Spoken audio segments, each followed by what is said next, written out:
सभी को नमस्कार, प्रणाम। आप सबके भीतर बैठे परमात्मा को बार बार नमस्कार, साधुवाद, वंदन।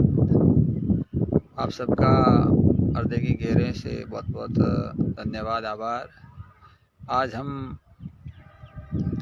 आरोग्य पुस्तकालय जागरूकता मिशन की ओर से मैं और हमारा अजीज मित्र अमराराम जी दोनों आज सोटन की पावन पुण्य धरा पर डूंगरपुरी जी महाराज के मठ पर स्थित है। सज्जनों, जीवन में मनुष्य को कुछ आध्यात्मिक जगत की वास्तविकता को जानने का भी प्रयास करना चाहिए।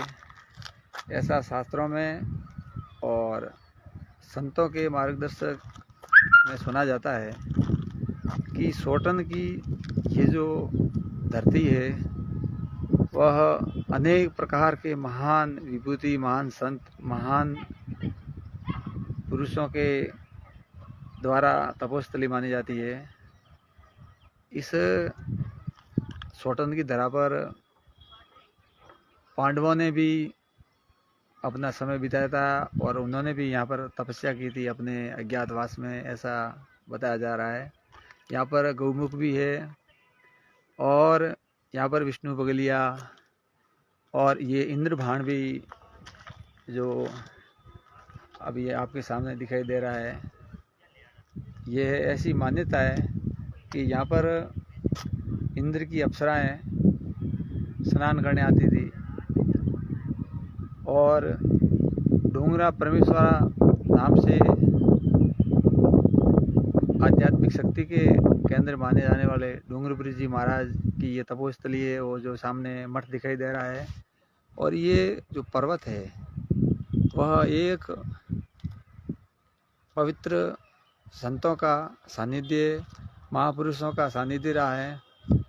इस पूरे भारतवर्ष से यहाँ पर अनेक प्रकार के शूरवीर, महापुरुष इस धरती पर आए, उन्होंने तपस्या की और अपने जीवन को पहचानने के लिए ध्यान साधना की। आज हमें भी पिछले 4-5 दिन के सफ़र में यहाँ सोटन में आने का अवसर मिला। हमने भी इस पुण्य धरा पर कुछ समय के लिए ध्यान केंद्रित करने का प्रयास किया। सज्जनों, मनुष्य के अंदर सबसे बड़ी अज्ञानता है वो अपने आप को नहीं पहचान पाता है।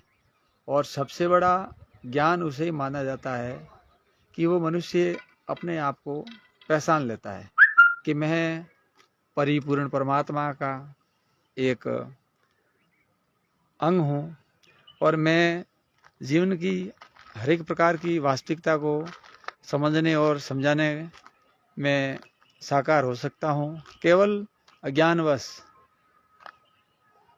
मोहवश, प्रकृति की शक्तियों के अधीन रहने के कारण मैं इन तमाम शक्तियों को प्राप्त नहीं कर सकता हूँ। बाकी दुनिया की ऐसी कोई शक्ति नहीं है जो मनुष्य प्राप्त नहीं कर सकता है, क्योंकि मनुष्य ही संसार का सबसे महान और पवित्र माना जाता है, क्योंकि इस ब्रह्मांड की रचना मनुष्य के द्वारा की जाती है।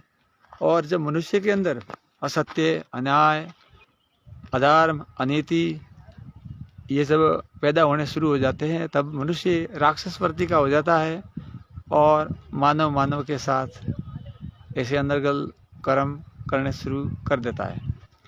इसलिए हमें भी अपने जीवन की वास्तविकता को समझने के लिए आध्यात्मिक साधु संतों के मार्गदर्शन में रहते हुए अपने जीवन की वास्तविकता को समझना चाहिए। सज्जनों, हम सबसे पहले मानव है। ये जितनी भी भ्रांतियाँ हैं वह मोहवश, अज्ञानवश मनुष्य के अंदर पैदा की जाती है।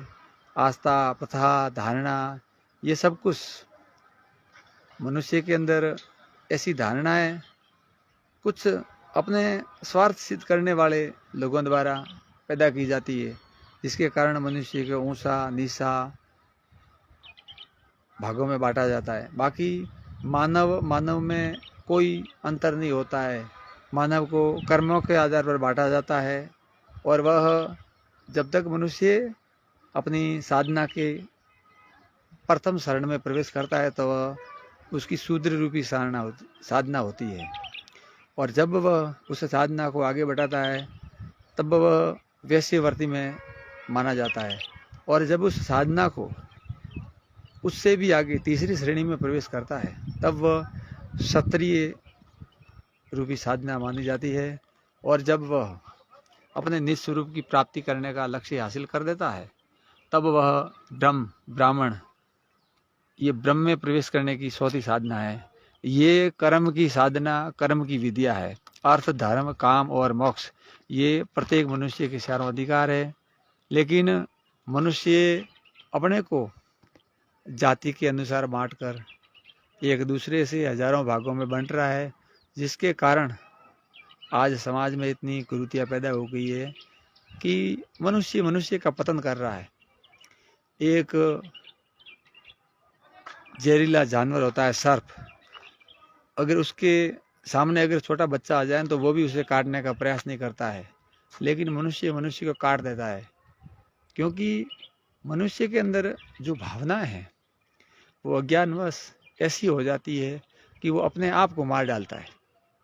जब अज्ञान पैदा होता है तब मनुष्य आत्महत्या कर लेता है, अपनी खुद की हत्या कर लेता है। इससे बड़ा क्या दुर्भाग्य होगा।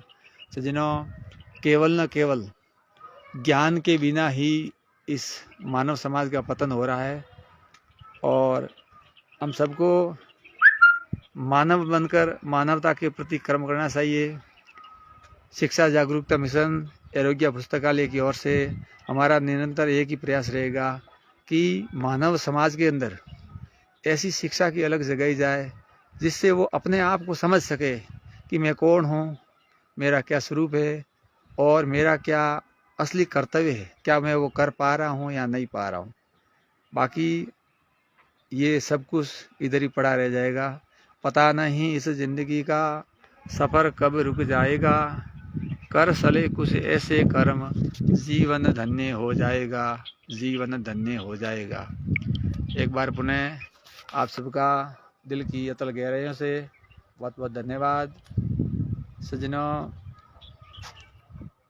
अगर जीवन में कुछ प्राप्त करने का प्रयास करना है तो सबसे पहले हमें अपने भीतर प्रवेश करके देखना पड़ेगा कि मैं कौन हूँ।